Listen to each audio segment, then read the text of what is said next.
Greetings and welcome everybody to the Trial and Aaron podcast. We call it The Tap. I am your host Aaron, and full disclosure, today's episode is a little on the heavier side. I strive for authenticity on this podcast, and if I was cheery and lighthearted talking about the subject matter, my anecdote today, it would be anything but. And I know I'd ordinarily try to keep the tap cheerful and lighthearted. Sorry, you guys. This is just not that episode. But hopefully, from my story, you're able to learn from my experience, turn it into wisdom, get something from it, and just be able to deploy that in your own life. So before we get started on this episode, I would like to dedicate it to Noah Lichwa and Michael Bazan. These two young men, these teenagers, passed away recently in a horrible ATV accident here in Winters, California, and it's rocked the community, myself, families obviously, and this episode is all dedicated to them and to the families. Heart and prayers go out to you, and the pain you're enduring right now is nothing I could imagine, and I hope that the families grow stronger and can move on with love and compassion and be able to get past this. I sincerely hope that. So transitioning to my story, on Memorial Day, I was almost killed in a head-on collision. So what happened was I was visiting a friend in Cape Hay and had dinner, came back, was coming back home at 11 o'clock. I'm completely sober. I'm on Highway 89 between Esparto and Winters. And I'm listening to a podcast, just seeing headlights come and go like I have a million times before that on that road. And I remember looking down for like a split second, but head up, just you check your mirrors and whatnot. Your eyes kind of dart, but 10 and 2 on the wheel and looking forward. And I don't know how I didn't like swerve out of the way or what have you, but I don't recall seeing headlights, but I do recall hearing just a massive, like an explosion, and just the car, just a jarring force just rattle me, and glass just hitting me in the side of the face. And the windows were up, but what I remember hearing after that explosion was just air, like wind passing by the window and blowing me in the face. And I was just like, what is going on? It took me a few moments to realize that I just got hit by a fucking car. And I'm still going forward. I didn't spin out or anything, but I just got hit and just kept true. And once I felt the car drag, I pulled off to the side of the road, and I tried to open my door, pinch shut. It's like, that's obviously not good. So I crawl out of the passenger side with like 2 little cuts on my finger from the glass. But other than that, I was completely fine. A-okay. And I'm sitting there a minute, just kind of getting glass out of me. There's so much glass on my hair, down my shirt, my face was just a little burned from just, I guess, all the little mini shards or whatever, but my face wasn't cut up or anything like that. Unbelievably, like, lucky doesn't even describe it. So I'm outside and I hear a voice, a woman calls out. There's just a homestead right there, and she's like, "Oh my God, like, you okay? Like, here, just get in your car, like, pull it off to the side, get it off the shoulder of the road." So I do that, car turns on and everything, and I pull it off. And as I look back, before I even got out of the car the first time, I looked back and I didn't see a goddamn thing. No person, no taillights, nobody stopped. Hit and run. So that was upsetting, but it wasn't really like my main focus. Like, I called my friend, got picked up, and it was just fucking awful. And the worst part about it is, as soon as I realized I got hit by a car, I'm alive. All right, good. Fuck, this is going to be so inconvenient. I got to go through insurance, get a tow truck, get a rental. Just all the little things started piling on. No, was I excited to be alive? Yeah, sure, for like a minute. And then all like real world, all the life, all the bullshit started funneling back in of what is going to happen after this, what I have to do. And super upset because I was very, very attached to my car, named him Scooter, a little Honda Civic. Facilitated my dream, that car. I was living in Santa Rosa at one point with my ex, going to ad school in San Francisco, back down to Davis to work at my dad's landfill, and then back up, just Did that for 2 years and spent a lot of time in that car. And first one I bought, paid for, and everything. I anthropomorphized it, yes. I'm putting way too much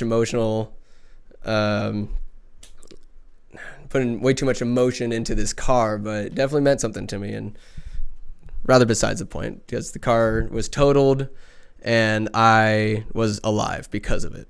The car saved my life, and I try my best not to go through the what if rabbit holes. They were there. Like if I left a little bit later and that person swerved over a little bit more, it would have been a head-on collision. Or if I left earlier, it would have happened at all. Did they not have their headlights on? I found it very difficult to recall exactly with 100% certainty what happened, because it was so quick. If I would have been in a head-on collision and I would have died, I would not have known it. It was that fast. So just as a regular PSA, if you think you can text real quick, look down, pull up a YouTube video, or like drive buzzed or like anything like that, no, don't fucking do it. Don't be stupid. It's not worth it, because whatever 0.5 seconds you think you can respond to a text or do whatever you're doing, I guarantee you a car smashing into you is a lot quicker. Infinitely quicker. So got over that hump, like gave my parents hugs the next day and everything like that, got stuff situated, rental car, yada yada. But I was just very upset because I thought in the back of my head, this should have shaken me out of this kind of anger spell, I'd say. Just letting the world get to me. Pick your poison. What do you want to be angry about? And I was just letting it get to me under my skin, living and breathing it. And I strive to just be looser, to think better, to be more open-minded. And I was just up to that point was definitely failing in that regard. And I was definitely failing after almost getting killed. Instead of being thankful that I'm just breathing and still alive, I'm just still wrapped up in all my own bullshit and just upset that this inconvenience happened to me. Just really, just a bummer. But the message life sent me was received, however. And it was anytime, any place. Anytime, any place, buddy. That's what life was telling me. And so I definitely received that, but the jarring change didn't happen till, I'm going to say, like a week later, when I heard that Michael and Noah had passed away. These teenagers, 14, 15, I believe. And that one, I feel like that fucked me up more so than almost dying in a car crash. I grew up going to Catholic school. Have my own relationship and kind of thoughts about God and what he is, you know. Is he the one that's protected me when I almost crashed? Maybe. Is there a separate guardian angel or just straight up luck? I don't know. It's not the first time my goose had almost been cooked and I got out of there. I made it out alive and everything. But people say God works in mysterious ways, that there's a grand plan, what have you. Man, it just kind of coincides with what was going through my mind when I went to Noah's celebration of life. If there is a plan, you know, this is all my opinion, by the way. I do not want to take away from anybody that thinks and feels a certain way religiously or philosophically, spiritually, about how they deal with death and whatnot. But if there was a plan, this is all part of a grand scheme, I don't want to fucking hear it. Why? Because humans are naturally inquisitive. Whenever time there's a shooting or just a tragedy or anything like that, we ask ourselves why? Why did this happen? And what was going through my mind through that celebration of life was like, there is no why. What answer could possibly be told to me or those families or anybody there that would give them a shake, like nod their head, all right, yeah, that answers the why. They're just get so fucking upset. It's like, in my mind, it just seems like there is no why. What possible explanation could there be for this? That these two young men had to die, yet I'm still here. It's 31-year-old newspaper writer, you know? Like, why did I get to live and they pass away? And it was just tough just think about if I had gone, like, that effect on my family, and then just seeing it play out for these families. It was just fucking heartbreaking.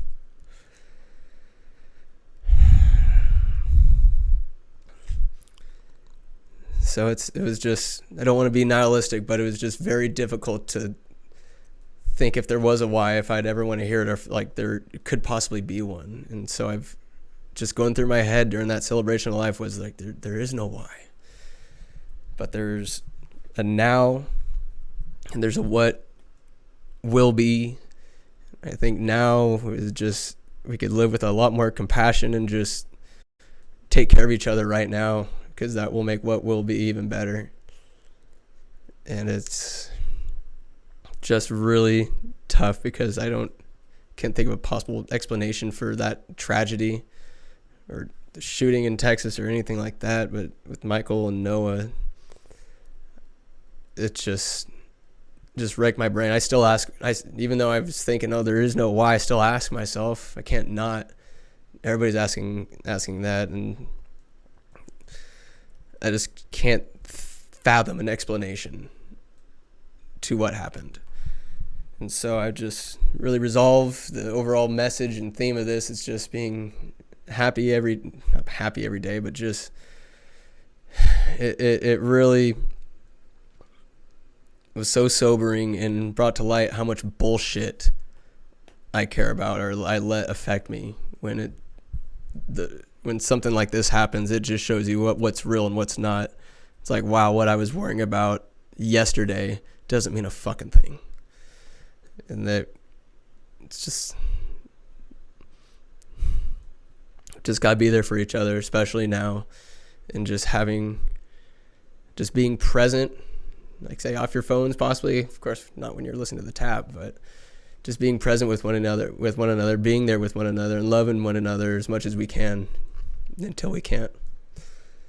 I think if we can do that now, then focusing on what we are now will definitely help what will be a better place.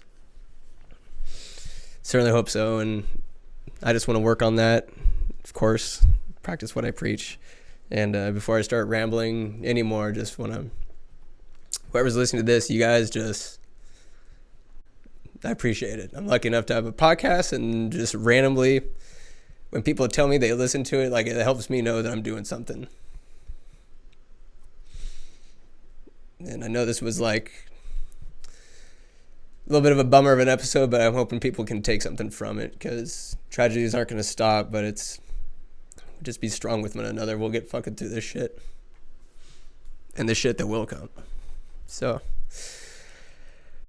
all right, I'll stop rambling. You guys, thank you so much for listening, and just whatever beef you got in your life, get rid of it and just live with a lot more love, because hate is a quote that I really like. I don't have the quote of the day book with me, but there's one that I know. It's to hate is like taking poison yourself and expecting someone else to die. It does nothing but destroy you. So please just do what you can to quell it, let it burn out, and just focus on love. That shit's what matters most, and that's the only way we're going to get through these hard times. So, having said that, I love you guys. Thank you for putting up with my rambling, choked voice and whatnot, but I love you all. Thank you for listening, and I'll catch you next time. Bye.